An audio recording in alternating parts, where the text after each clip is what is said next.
ఒక్కసారి ఇది వినండి.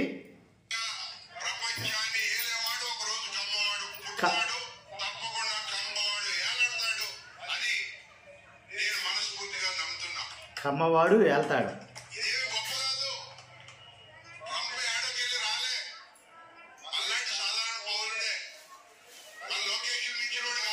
లోకేష్ని మించిన వాడు కాదు ట్రంప్, చంద్రబాబు మించిన వాడు కాదు ట్రంప్.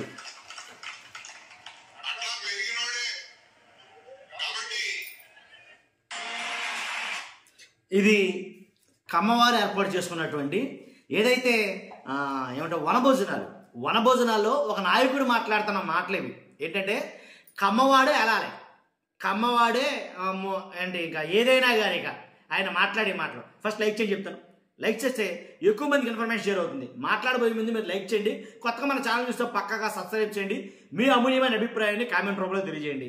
ఇలా నేను వినిపించానుగా చాలామందికి అర్థం కాకపోవచ్చు. కాబట్టి ఈ వీడియో నేను ఎండ్లో పెడతాను ఖచ్చితంగా. ఆయన మాట్లాడింది అదంతా కూడా నేను ఎండ్లో పెడతాను చూడండి. ఇప్పుడు కుల రాజకీయం దానంత దరిద్రం ఉండదు లేదండి. కులం అంటేనే నాకు ఒళ్ళంతా కంపరం వచ్చేది, అదేంటో తెలియదు కానీ. ఎందుకంటే నాకు అసలు నచ్చని సబ్జెక్టే ఇది. మీరు అర్థం చేశారు లేదు, కులం అనే టాపిక్ వస్తేనే అసలు అది రకంగా అనిపిస్తుంది. ఇంకెక్కడదండి ఇంకా కమ్మ కులం, కాపు కులం, ఆ కులం, ఈ కులం, ఎందుకు వచ్చిన కులాలు నాకు తెలియదు. అసలు నన్ను అడిగితే ఆంధ్రప్రదేశ్ రాజకీయాలు కులాల మీదే నిర్మించబడ్డాయేమో అని అనిపిస్తాను. నిజంగాను రెడ్డి కావచ్చు, ఏ కులమైనా కావచ్చు, కులాన్ని బేస్ చేసుకుని నాయకుడు కాకూడదండి. మీ అందరికీ చెప్తున్న మాట ఇది. కులాన్ని బేస్ చేసుకుని నాయకుడు కాకూడదు. అతను ఎక్కువ పాటు చరిత్రలో స్థిరస్థాయిగా నిలిచిపోతాడు అనుకుంటే పొరపాటే. కులం ఆపాదించబడితే అతను నాయకుడే కాదు నన్ను అడిగితే కనుక. కానీ కుల రాజకీయం కాకుండా కులాలకు అతీతంగా రాజకీయం చేస్తాడు చూసాడు, ఆడండి నిజమైన నాయకుడు ఎవరైనా కానీ. అందుకని మనం ఒక స్థాయికి ఎదగడానికి కులాన్ని వాడుకుని మనం ఒక స్థాయికి ఎదగడానికి ఎదిగిన తర్వాత ఆ కులాన్ని పక్కన పెట్టేసి నా వాడంటే ఒక రకంగా ఎవడు మనోడే ఏంటది మనోడే. ఎంతగా నేను మిమ్మల్ని అడుగుతూ మర్చిపోయా, మీరు ఏమిట్లు నా సబ్స్క్రైబర్లు చాలామంది ఉన్నారు, 1,10,000 పైబడి. ఈ 1,10,000 పైబడిలో మీరు ఏమిట్లు నిజంగాను. కాకపోతే నా కులం ఏదైనా కానీ నేను ఒక మాట చెప్తాను నిక్కచ్చిగా, కులం అంటే నాకు అసహ్యం నిజమండి. ఎందుకంటే మనిషిలాగానే గుర్తించబడాలా. కులం ఏంటి నాకు తెలియకడుతాను, ఏదో పుట్టిన తర్వాత ఆపాదించబడింది. అది నన్ను అడిగితే నేను యాక్సెప్ట్ చేయను ఆ విషయంలో. కాకపోతే ఇప్పుడు జరిగే అన్నీ కూడా అలాగే జరుగుతుంది. సొసైటీ అంతా ఇలాగే ఏడ్చింది ఏంటి. వనభోజనాల్లో కూడా ఏంటి ఇప్పుడు జరిగింది ఏంటిది, కమ్మ కుల వనభోజనం. అది మీకు అది పెడతాను నేను ఆ వీడియో.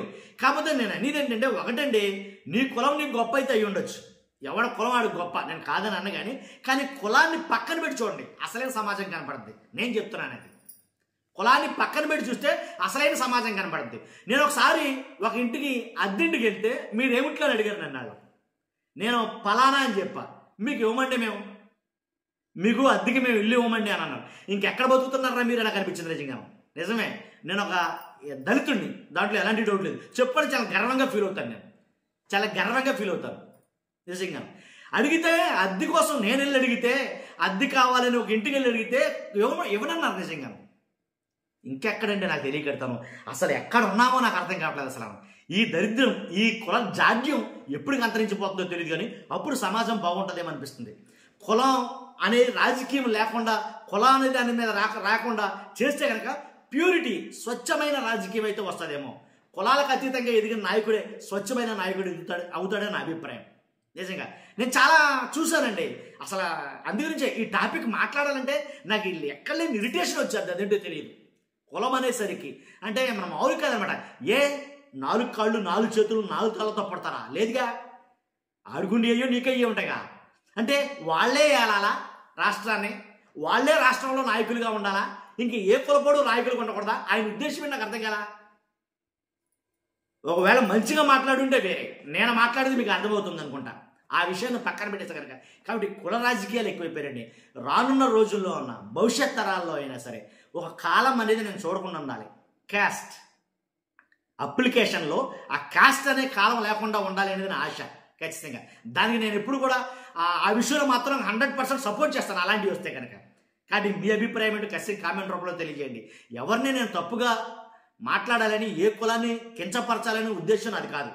అన్ని కులాలు సమానమే అని ఉద్దేశం అది. కానీ అసలు కుల ప్రస్తావనే లేని ఉద్దేశం అది. కాబట్టి అలా ఉండాలని నా అభిప్రాయం. కాబట్టి ఇక్కడ కమ్మైనా, కాపైనా, రెడ్డైనా, దళితుడైనా, లేకపోతే SC, ST, BC, OC, minority ఏదైనా సరే, కులాలు ఏవైనా సరే అవన్నీ పక్కన పెట్టేసి కనుక మనుషులం, అది నా అభిమతం. ప్రపంచాన్ని ఏలేవాడు ఒక రోజు కమ్మవాడు పుడతాడు, తప్పకుండా కమ్మవాడు ఏలాడతాడు. అది నేను మనస్ఫూర్తిగా నమ్ముతున్నా. ఇదేమి గొప్ప కాదు. డెఫినెట్ గా ప్రపంచాన్ని ఏలేవాడు ఒక రోజు కమ్మవాడు పుడతాడు, తప్పకుండా కమ్మవాడు ఏలాడతాడు. అది నేను మనస్ఫూర్తిగా నమ్ముతున్నా. ఇదేమి గొప్ప కాదు. ట్రంప్ ఏడకెళ్ళి రాలే, మళ్ళాంటి సాధారణ పౌరుడే. మన లోకేష్ మించినోడు కాదు, చంద్రబాబు మించినోడు కాదు, అట్లా పెరిగినోడే. కాబట్టి డెఫినెట్ గా ప్రపంచాన్ని ఏలేవాడు ఒక రోజు కమ్మవాడు పుడతాడు, తప్పకుండా కమ్మవాడు ఏలాడతాడు. అది నేను మనస్ఫూర్తిగా నమ్ముతున్నా. ఇదేమి గొప్ప కాదు. ట్రంప్ ఏడకెళ్ళి రాలే, మళ్ళాంటి సాధారణ పౌరుడే. మన లోకేష్ మించినోడు కాదు, చంద్రబాబు మించినోడు కాదు, అట్లా పెరిగినోడే.